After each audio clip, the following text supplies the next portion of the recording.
Hello, good morning. Welcome to my channel Pooja Gyan Kosh. पूजा ज्ञान कोश में आपका बहुत बहुत स्वागत है।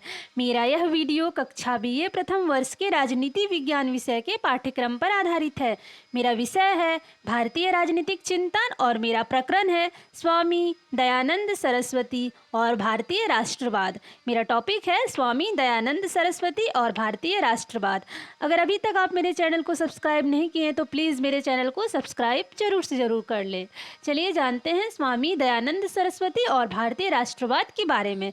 स्वामी दयानंद सरस्वती ना तो पूरी तरह से राजनीतिक दार्शनिक थे और ना ही वे पूरी तरह से भारत के स्वतंत्रता संग्राम के साथ जुड़े हुए थे, लेकिन फिर भी उनके सभी कार्य और उनके सभी चिंतन देशभक्ति और भारतीय राष्ट्रवाद के साथ जुड़े हुए हैं। उन्होंने स्वतंत्रता संग्राम में देश का नेतृत्व नहीं किया था, लेकिन फिर भी उनके सभी चिंतन और सभी कार्य से स्वाधीनता की नैतिक तथा बौद्धिक नींव तैयार की है। सबसे पहले उन्होंने हिंदू धर्म के उत्थान का कार्य किया। सबसे पहला कार्य उन्होंने किया हिंदू धर्म का उत्थान। उस समय भारत में हिंदू धर्म के लिए बहुत ही संकट की स्थिति थी। इस्लाम और उससे भी अधिक ईसाई धर्म प्रचारकों द्वारा हिंदू धर्म पर प्रहार और पूरे उत्साह के साथ ईसाई मत का प्रचार किया जा रहा था। ऐसी स्थिति में स्वामी जी ने ईसाई और इस्लाम मत का खंडन किया और उन्होंने वैदिक धर्म की स्थापना की। और दूसरा कार्य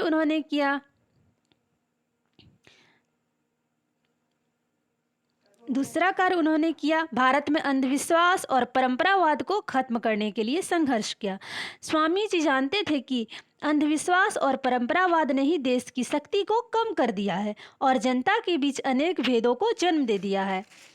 वे एकेश्वरवादी और सर्वशक्ति संपन्न चेतन परमेश्वर के पुजारी थे। उन्होंने इस बात पर बल दिया कि मूर्ति पूजा ना तो वेद सम्मत है और ना ही धार्मिक है, ये मात्र एक अंधविश्वास है।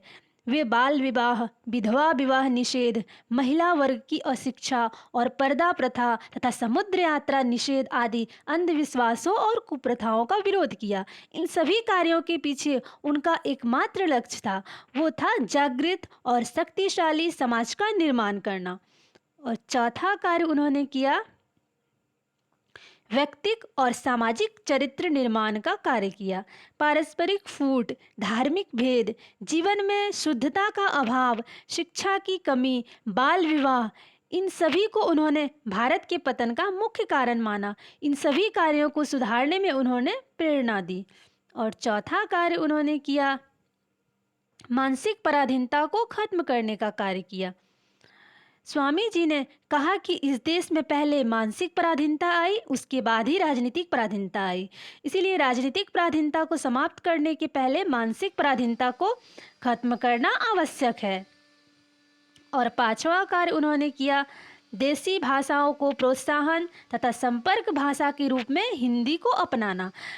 स्वामी दयानंद सरस्वती ने देसी भाषाओं के आंदोलन को प्रोत्साहन देकर राष्ट्रवाद के उत्थान में योगदान दिया। वे वेदों के प्रकांड पंडित तथा संस्कृत के विद्वान और जन्म से गुजराती थे। वे वेदों के प्रकांड पंडित थे और संस्कृत के विद्वान और जन्म से गुजराती थे, लेकिन फिर भी उन्होंने अपना प्रमुख ग्रंथ सत्यार्थ प्रकाश हिंदी में लिखा। और छठा कार्य उन्होंने किया स्वदेशी के प्रयोग पर बल दिया। देशभक्ति की भावना के आधार पर उन्होंने भारत की निर्धनता दूर करने के लिए खादी के प्रयोग की आवश्यकता पर बल दिया। और सातवां कार्य किया दलितोद्धार तथा जाति पाति का खंडन किया। 19वीं सदी के भारत में दलित वर्ग को अत्यंत अपमानित जीवन व्यतीत करना होता था। बहुत ही अपमानित जीवन व्यतीत करना पड़ता था दलित वर्ग को 19वीं सदी में। स्वामी दयानंद ने इस स्थिति को दूर करने का संकल्प लेते हुए छुआछूत की भावना का विरोध और दलितोद्धार की आवश्यकता पर बल दिया। अगर आपको वीडियो का PDF चाहिए तो डिस्क्रिप्शन बॉक्स में आपको मिल जाएगा। Thank you. वीडियो को लाइक, चैनल को सब्सक्राइब और ज़्यादा से ज़्यादा शेयर करें।